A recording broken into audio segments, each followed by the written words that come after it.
Paul79 here. I hope you're safe and well. Welcome to part 8 of my yellow car SOS build, project number 1. Sorry it's been so long. I always have to apologise, don't I? But it's been 5 weeks. But rest assured, I have been working on the car. But during those 5 weeks, you know, I've been doing other things. The weather hasn't been great. I went away for a week on holiday. Work's busy, family life's busy, but it's all good. I'm really happy. I thought I'd start today in the garage because we haven't had a chat for a while, have we? But don't worry, I will put down here the time that the actual car stuff starts if you want to fast forward it. But yeah, just wanted to tell you how things have been going. Had a pretty bad couple of weeks though. I had a COVID jab 2 weeks ago, and that knocked me for 6 a bit, but unfortunately it flared up my my UC, my ulcerative colitis. So yeah, it's been a bit touch and go. So and then also in other news, my channel got hacked. Oh, I couldn't believe it. I got scammed. These scammers are so clever now, but basically, yeah, they went in, and some of you may have noticed, but yeah, the channel got changed. It got changed to a cryptocurrency one. They took all my videos off. They put their own videos on there, and yeah, it was one of the most stressful things that I've been through in recent times. But you know, hats off to YouTube. You know, once you manage to find a way to actually get hold of them, and I had to do that via Twitter. They were brilliant, and they managed to save it all. So it's probably only down for about 3 days, but yeah, all my videos were still there. All the subscribers, all you lovely people, you were still there, so thank you for not going away. The channel was only a crypto one for about 10 minutes before sort of YouTube shut it down, because obviously there was probably something naughty they were doing. But yeah, so yeah, big shout out to Team YouTube and YouTube creators for helping me out here and getting it back. I never want to go through that again. I've tightened up the security even more, so that's all good. But I had the last laugh. So for the 10 minutes while it was a cryptocurrency channel, they made me £40. Hey! Anyway, before we get to the car stuff, just want to do a couple of shout outs. I want to shout out to the lovely Janet and her son Kian. Janet, I work with her, and yeah, they've recently come across the channel, and they've also bought themselves some hoodies and a baseball cap. So thank you very much, guys. Much appreciated. They'll be winging their way winging their way to you very soon once I've got them made. I don't carry much stock. And yeah, and also shout out to Rio P. He lives locally, I think, and he found me on Instagram, and he took some photos of the cars out the front, and they were really good. So thanks, Rio. That was much appreciated. So next time you're about, you know, give me a shout and we can do some proper photos if you want. So yeah, right, now to the car stuff. The hourly log is over 200 hours now. But basically, yeah, I've had to do a full sort of rebuild on this. There, as you've seen in previous videos, there are a lot of jobs that either weren't done or not done quite right. So I've just basically had to go back to basics. But I'm pleased to say we are on the home stretch. All the interior's done. Pretty much all the trim panels on the outside are done. I'm working on the front suspension. Just got to put the side skirts on.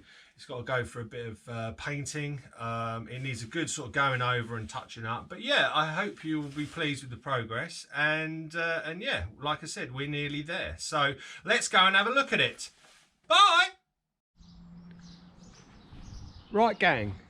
Let me show you what 200 hours of Paul79 hard work gets you. So, let's start at the back. Right, so, boot lid on for the final time. I've made all of this and fitted all of this. This is to make this grille. This bolts up to the inside of the boot. So that's all in place now. So if you look on the inside of the boot, we've got the boot liners all in there. You can see the expansion tank. The actual boot liner fits around there. Let me turn the light on. That might help. Not very well. But yeah, the car is looking a lot more normal. I've put some sort of carbon fibre covering on here to hide the rustiness, although I probably have to redo that because it's bubbling up. But if anyone's got any suggestions of another way to sort of make it look nice, please let me know. Yeah, number plates are back on, lights are all in. We've got rubber trim here, you know, to sort of weatherproof the car. The rear window is now fully glued in place. We've got rubber trim here to stop the water rolling down. Third brake light cover was repainted satin black because it was gloss. That's all now in place. We've got, these have been cut out and we've got grills in here. Third brake light in, that's all in place there. Moving round to the side of the car, rear quarter vents have been glued in. I need to put some glue around the edges on these because these never fit properly, right? So it will look like a seal. I've sort of done it on my one over here. Let's have a look. In fact, mine fit even worse, to be fair. But yeah, you can see we've got a layer of bond around the edge there. So yeah, so we've got it on this side here. Moving on to the interior, so yeah, like I said, basically the interior is all back. Rear quarter windows are in for the final time. Door seals, cleaned all of this stuff up, had a sticker made by my mate Dave, cheers Dave, GT3 RS. But yeah, the interior is looking like a normal car now. I need to put the airbag back, but I'm not going to do that until I'm happy with the alignment of the steering wheel. The rear of the interior is all back to normal. You can see there the little wire that heats the rear window, so you know that all works. It's all tested and it's working. Roof's all done. I think on the last video I was talking about hiding this gap here. You can see this is just a long piece of foam with the carpet on that hides the gap. I've got another one there below the bottom of the rear window. So that's all done there. I suppose the biggest change is around the front of the car. So the front of the car is all back to how it should be. So all the trim panels are back. All the special CAN bus error cancellers are in there with the resistors. Trim panels back. I don't know whether I mentioned this on a previous video, but to make the radio work, we put in a new radio, like an aftermarket one. We had to get a special adapter, but this car had a CD changer and a DVD navigation unit, and the way this Porsche system works is it still needs to be connected. So what I've had to make is I made this little sort of box. So they're all still in there. There's your trickle charger. That's all in place there. So that sort of just hides there. Okay, you lose a bit of boot space, but it's not the end of the world. I'd rather that and not being able to listen to music.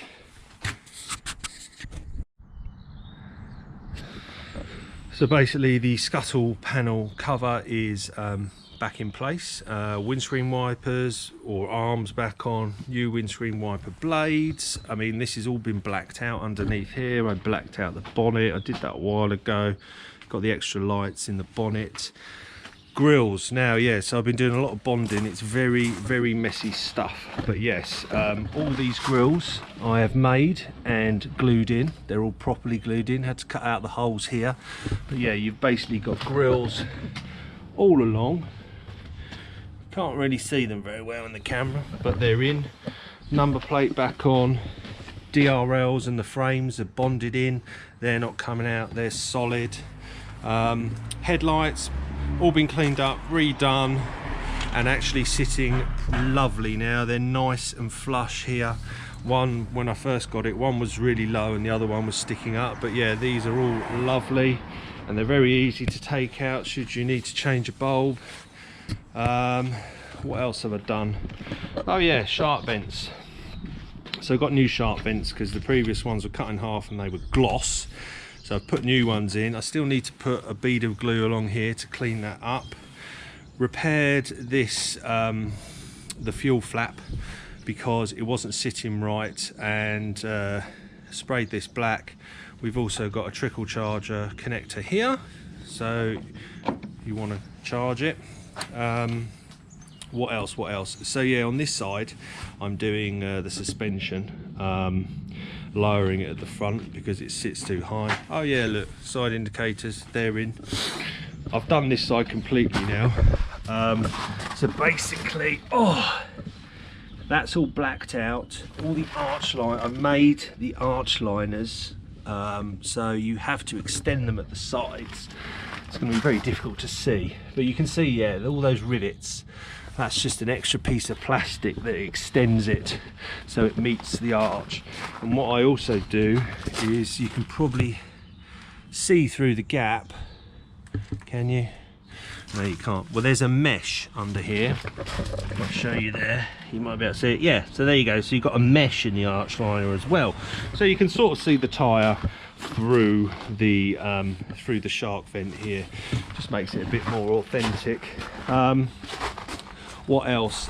You probably can't see it very well, but underneath here, you can just about see it. So you can see some metal here where my finger is.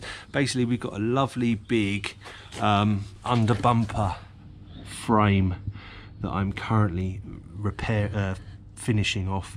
But yeah, we've just got an under bumper cover that stops you seeing through the grills to the ground. So you can see here on this side, part of the cover's already in place. Here it isn't. You can see the ground through. Yeah, you can see my hand. So yeah, I've got to finish that off. That's about it really. So not the longest video today, gang, but you know, as you can see, I've been busy working on it. Should almost be done very soon. And yeah, so today I'm just gonna, because it's quite dry, I'm gonna try and do a bit of bonding and work out, you know, putting the side skirts back on, making them fit better and more secure. So that's what I'm gonna do today. So anyway, I will see you later. Short one today, but yeah, take care. See you on the next video. Bye bye.